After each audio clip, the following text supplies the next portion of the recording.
Welcome, everybody. So happy to be here with all of you. And yeah, my name is Lisa. I'm a senior product manager. I work in fintech. And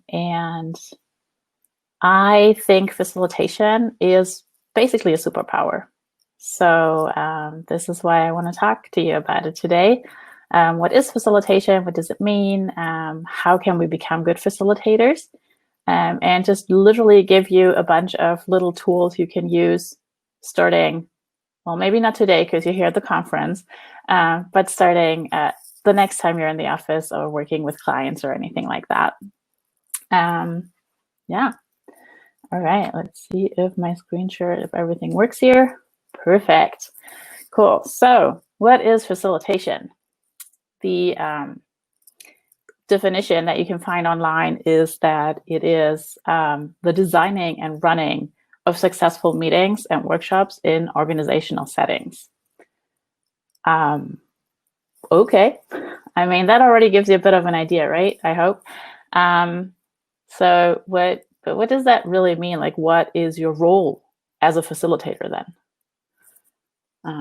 So the idea is that as a facilitator, we're trying to help people to work together in a better way, to understand common objectives and help people get there or plan how to get to those goals during any kind of meeting and discussion. So have you ever felt like this woman here in this picture? Especially when you start your work day and you see 12 meetings on your calendar, maybe just 5, and it's already kind of probably going to be boring. And you don't really, don't really look forward to your day because you already know, well, these meetings are going to be draining, not very interesting, and they keep you from doing actual work. So basically, if a meeting is facilitated well, this should not happen. You should hopefully not make this face. One of the things that you can start doing right now is basically ask yourself before you send out a meeting invite, could this meeting be an email? And often the answer is yes. If you have a status update, for example, you really don't need a meeting for that. Just write an email with the status update. What you want meetings for is decision making.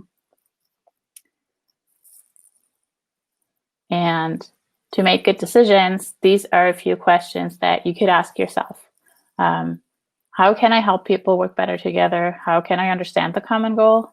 How can I create alignment? How can I move discussions forward?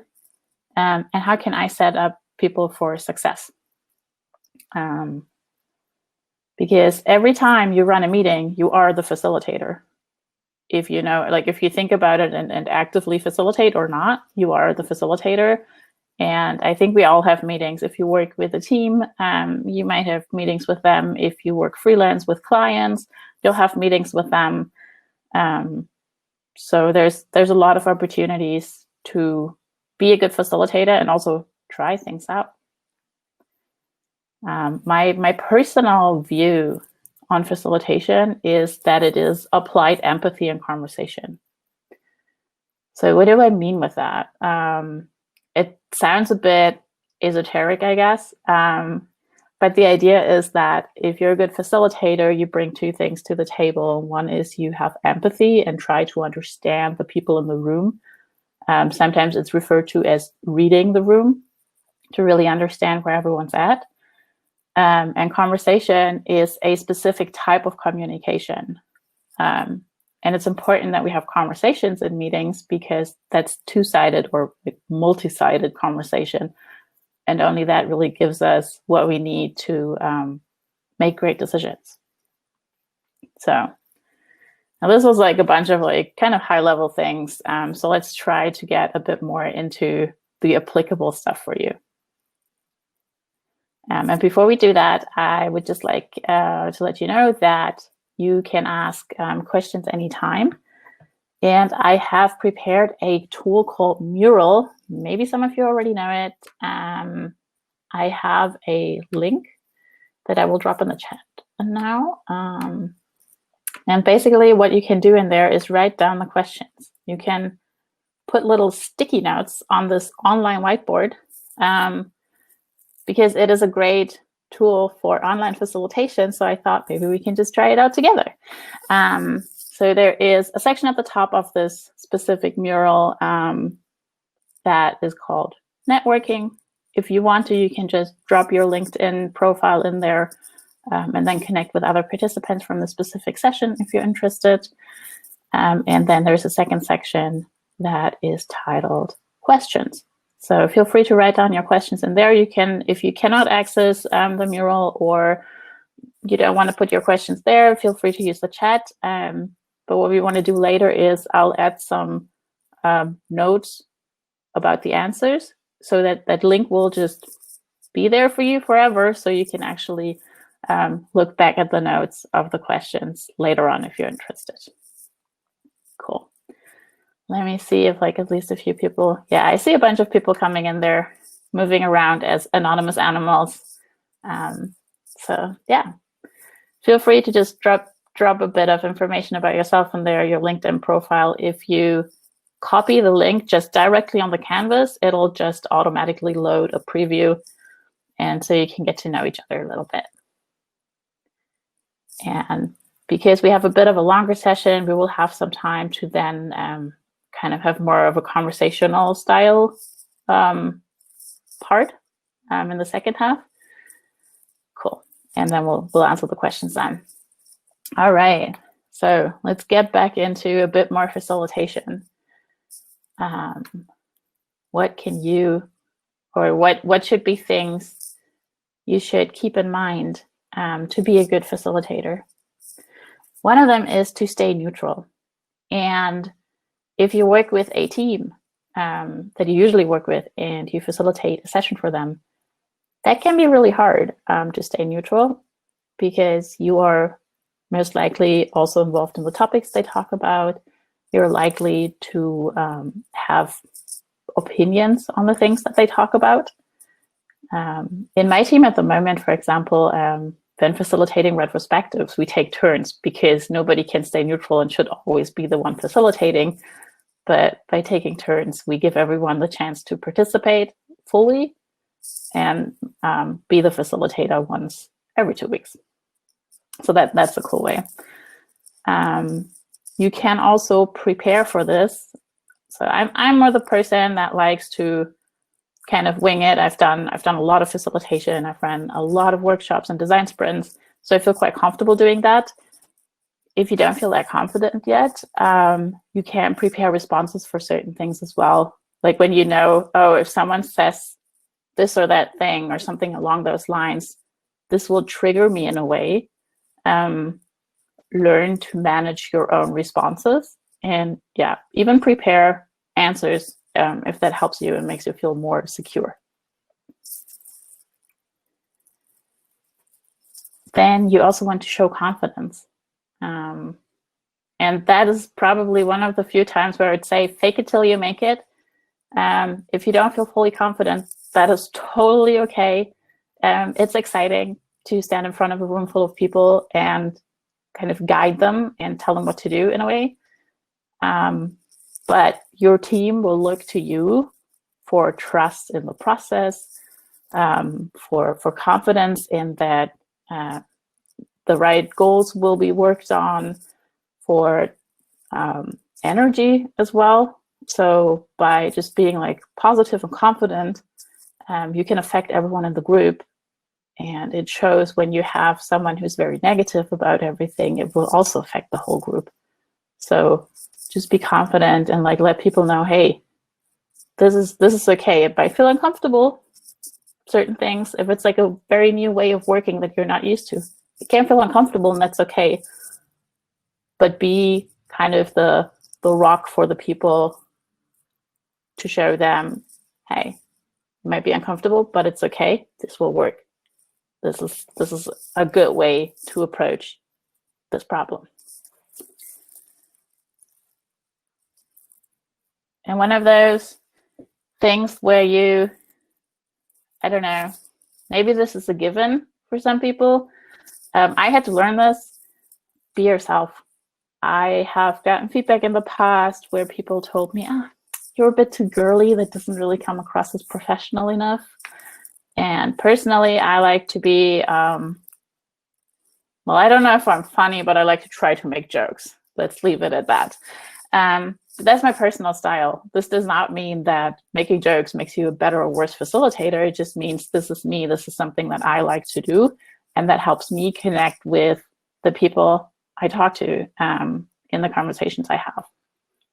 So just, yeah, don't try to be overly professional if that's not your usual demeanor. Don't worry about like being the best entertainer out there and doing stand-up comedy while facilitating. That's not necessary either. You do want to be a bit of an entertainer, though, since you're the one standing in front telling people what to do. It doesn't have to be funny, but you should try to be a bit captivating, which comes as well. Like this feeds into showing confidence, or showing confidence feeds into, yeah, kind of motivating people. Cool. And then nobody's perfect. So we learn and we iterate. And everything that I know about facilitation, I didn't just learn in one go and then I was a master facilitator. I'm still not. There's still a lot of things to learn and also to try out. So if you have the chance to work with a group that you maybe already know, try something new with them. Either ask them if they're willing to try something new with them, or just try it out. If you want specific feedback on how the session itself went, it's sometimes good to let the people know and ask them for feedback about a specific new activity you wanted to try out, for example. And yeah, make it better next time. Always ask for feedback. Have a little retrospective if you have maybe a multiple day workshop, like a design sprint, for example. And try to understand what worked well, what are things you would want to continue to do, and what are things that didn't go so well that you might want to stop doing, and what was possibly missing that you could add to be a better facilitator. I'm going to tell you about my biggest learning moment when facilitating. As a couple of years ago, I facilitated a design sprint in a big organization, lots of stakeholders.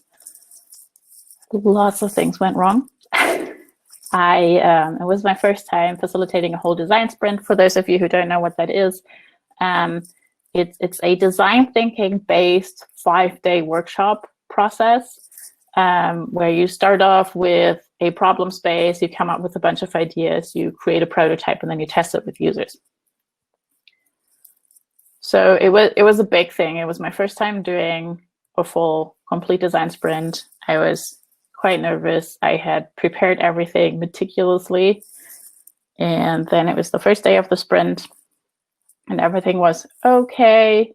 I felt a little lost at times and not like that confident, even though I had prepared a lot. And the people in the room could kind of tell that I wasn't really sure about all the steps and the activities. I had prepared so much that I actually missed out on explaining them well enough to the rest of the team who had also not done design sprints before. So for them, it was just sometimes like, okay, but why are we doing this right now? And then on the second day, it turned out we had the wrong people in the room.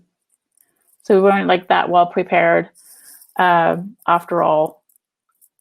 Then we had some new stakeholders that kind of popped up out of, a big corporation. That kind of happens. That came in and asked questions and weren't very happy with what we were doing. Then I had a participant who basically took over a whole activity, just took it away from me. And at that point, I was just like, okay, maybe he actually knows better. I'll just let him do that thing, which derailed part of the process. And we managed to build a prototype, but instead of a 6-hour workday, I think we spent 11 hours or so on the prototype. One of our testers actually canceled last minute, so we didn't have enough testers. at the end of the week, I was just so done with everything that I actually thought, maybe if I just don't go back to work on Monday, nobody will be sad, it'll be okay. That is not the answer. And yeah, it was an amazing learning opportunity. It felt really terrible because like I love facilitation, I love workshops, I like collaborating, I like working with people, and just having this feeling of, I don't think I did this well, and this is not how this is supposed to be. The first thing I had to learn was it's okay. It's okay to not be perfect. It's okay to make mistakes as long as you learn from them. Like, don't repeat the same things over and over. That wouldn't be great either. But overall, it's okay to make mistakes. So I want to now share a few things with you that I have learned that have helped me in other workshops and design sprints that I did after that terrible one. And one of them is to be prepared, but also flexible at the same time. I will always write down outlines for my workshops, like the activities we want to do, how much time will take for all of those. And it never works. Humans are, well, first of all, humans are terrible at planning and estimating things. And secondly, if humans are involved, unforeseeable things will happen, always. I don't know how many times I had this really nice workshop outline. I had already planned extra time. I had made sure I had extra time for explaining the activities and making sure that voting would have enough time, because you also, if you do it in a room with people, you have to think about how they walk around the room. Like, that takes more time than maybe if you sit at a computer and just click on a vote. But yeah, I think most of my outlines have not worked out, and I would have to kind of be like, all right, so how much time is left? What is left from the activities? How do I change things up now so that we can still reach our goal and have ideas on how to get to the bigger goal? I've had people in conversations derail them totally, but just being like, yeah, but this person asked me, and then they keep talking. What do you do then? I'll let you know in a moment. It's also very, very helpful to check in with your group in the beginning to understand where they're at, where's the head at, especially at the moment. Like, there's so much crazy going on in this world right now that you want to make sure you ask people how they're doing and actually listen and get a feeling for what's happening in the room. Sometimes everyone's just excited about what's about to happen, and you can feel that energy in the check-in, and that's great. But sometimes people are also saying, well, everything is so uncertain. I don't feel really good about this. I don't really feel good in general right now. And it will affect them within the workshop. So it's not really like you solve the mood, but you can be mindful of it. You always want to gently guide the conversation. That's your job as the facilitator. It can be a little hard at times. Just know that everyone encounters those challengers. There might be people in there. I have a resource section at the end of the presentation that I'll happily share with you. And sometimes you have challengers. So I had this person that just took over from me, right? You can have those people. When that happens, those are usually people that are not happy to hand over power and feel uncomfortable. So try to give them something where they can still feel in charge. For example, make them a subject matter expert if that's possible. You can have people that are know-it-alls. They kind of want to show off all their knowledge in any meeting. So they will contribute to the conversations, but not in a constructive way, but more to show off how much they know. Again, you can get those people to be a subject matter expert, for example, and just make sure you hear them, but you also push back gently, so that that they don't just take over from you and derail your meeting. Also, things that happen a lot. We're at the Women in Tech conference. I see a lot of women in the audience right now. Who here, you don't have to answer in the chat or anything, just think about it. Who here has been interrupted by a man in a meeting? I have. Women are twice as likely to get interrupted by men, and women of color are even 3 times as likely to get interrupted by men in meetings.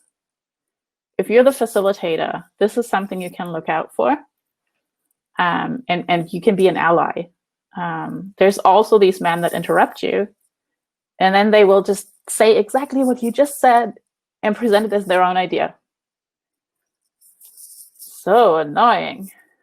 If there's any guys in here right now, take this away to become a better ally. These are things, as a facilitator, they can happen to you as well. So like the challenges I just talked to you about, I don't have like empirical data on it, but in my personal experience, it happens to me more than male colleagues. So yeah, try to make sure you have an ally in the room if you can, and be an ally to other people as well. It's just as simple, like if someone interrupts somebody else, you can just kind of jump in and be like, hey, I don't think she was finished yet. Can we just hear her finish her thought? And then you're next. And that's totally okay, because you're in your facilitator role, it's even a little easier to do than it is if you're just a participant. Then you want to create an information balance. Now, that basically means you want to make sure everyone's on the same page. This can happen through different kind of activities, having demos of things, sharing out information, just getting everyone on the same page. It also means you have to make sure that you explain all activities really well to your participants and connect them to the big picture as well. It's usually not enough just to tell them, well, and then we write sticky notes, and we write the sticky notes about this topic, and then you put them over here. People have to understand why they're supposed to write sticky notes about that topic or that question. And now we're going even a bit more into the practical side of things. Here's a bunch of tools. Please do not use an axe or a hammer in a meeting. That usually doesn't go over well, but these things can help you. Have a timer. The best thing is if you have a big timer that everybody can see. That makes things a lot easier. And time box everything. This can also help you to stop people from like going on tangents and going totally off the rails topic-wise. If you time box it, you kind of have to stop it, and it's easier to refer back to it and be mindful of the time. This is just an example for a check-in that I've used a couple of times, where you just use emojis, and we had some moods connected to those, where it's like, do you feel lost? Do you feel meh? You're not sure, you feel great, you feel perfect. You can either have people just post emojis. We've also done this with just pictures, GIFs, which is super fun. If you find a bunch of GIF reactions of like how you feel right now, it's also just like a fun icebreaker. Note and vote is, the basic idea of this is everyone writes things down, because people are a lot better at thinking on their own and then making decisions together. So you write everything down on sticky notes, and then you vote on what's most important connected to whatever your meeting topic is, your goal, and then you just vote on it. This also helps to remove bias and groupthink. So it's not who gets paid most, their vote counts the most, but everyone gets their fair share. This one is a favorite of mine, the parking lot. Really, really helps if people go off track to get them back so that they feel heard, but you don't spend time on a topic that is not actually bringing you closer to your goal. So you can just basically tell a person, hey, this is a really great point, but since the goal of the meeting is this and that, let's just take it and put it on the parking lot so we don't forget about it, and we will get back to it either later in this meeting or in a different meeting, but it doesn't get lost. And that usually calms people down quite a bit. Because yeah, one of the problems they have is that they feel they don't get heard if you don't talk about whatever they bring up, even though it might not really matter in that context in that moment. And yeah, and then some special assignments. It can help to engage people that are kind of checked out if you maybe make them the keeper of the time. So they will always have an eye on the clock and make sure we don't go over time. Or you can have, I don't know, someone help with sorting sticky notes. If you're in a room together or even online, assign someone to kind of sort them through real quickly. This works really well if you have those challengers, and they kind of get in your way. And this way you can kind of occupy them with something that's helpful for the meeting, and kind of maybe takes their attention a bit away from whatever the challenging and like underlying motives of derailing the meeting. All right, and the last little bit is working from anywhere. Remote work, we're all doing it right now. We're having a remote conference where everybody is online, which is awesome. But that also has some challenges. Be mindful of people's situations, especially right now. You don't really know where they're at. That's why the check-in is so helpful. I've heard a lot of people say that everybody should always turn on the cameras in a meeting. And while I get that, because we communicate a lot through like our faces or hands, you can probably see my hands here and like the outskirts of the frame. And it's a lot easier for us humans to communicate with each other if we can see those things and get those clues. But you don't know the person's situation, so don't force anyone to turn on the camera. Explain why it's important, but don't force them. And just be mindful of general. Right now, I don't know how many pets and kids I've seen in meetings lately. I think it's adorable. I love it. I like seeing other people's pets or kids. I don't think it's a distraction. But for some people, they get stressed out because they feel like they're less professional if you can see their pet running around in the background. So just all these things are things to be mindful of. You'll definitely need more preparation. Everything that you do online has to be fully prepared in advance. Like, it's not enough to know that you have a room that has a whiteboard. You'll probably have to prepare a whiteboard tool template, for example. Maybe people have to do stuff beforehand to prepare, like read something, that kind of stuff. Use icebreakers and energizers. So just little things that take your mind off of what you're working on in that moment, or in the beginning, if you work with a group that doesn't know each other, it can be very helpful. My team and I, we've once shared with each other what our favorite TV shows are, but we used only emojis to explain what they are. So maybe you can guess the movies in the slide. Feel free to drop them in the chat if you recognize anything. This can be a fun way to kind of engage with each other. So I see ET. There's two more. Can you guess them?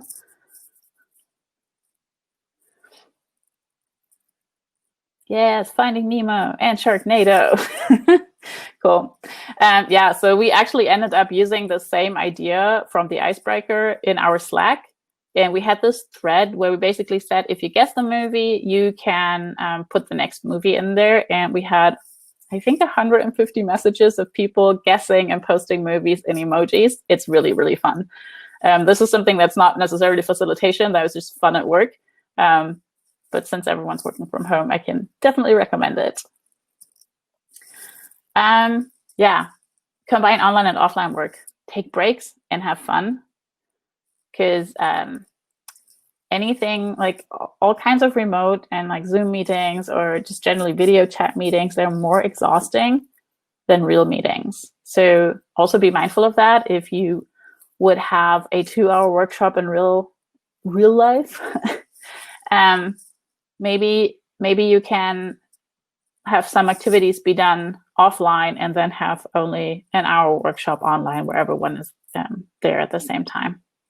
And make sure to take breaks. I actually literally do that with my team where we're like, okay, now everyone like stand up, like stretch your arms, do a thing, because it's helpful. Because it's, yeah, there's such a thing as Zoom fatigue.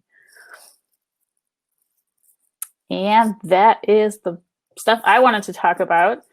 So let's see if you have things you wanted to talk about.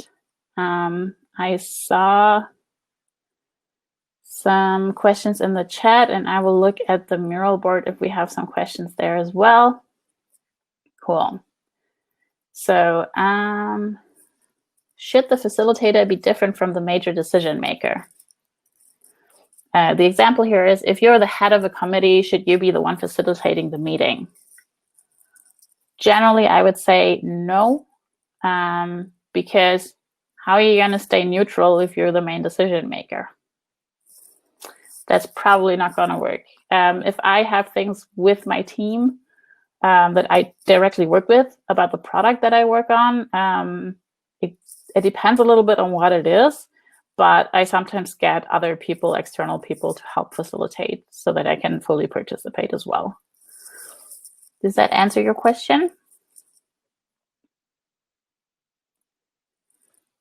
Great. Cool. Then we also had the question about the note and vote. I'll try to go over it really quickly. I have at the end of the slide deck that I shared on the Slack already. I can share it in here in a moment as well. Basically, let's say, okay, we have a goal. I don't know, brainstorm ideas for a new product, just very high level. Brainstorming doesn't really work because usually the loudest or the most charismatic or the highest paid person in the room will kind of say something and then everyone's like, yeah, that's a great idea.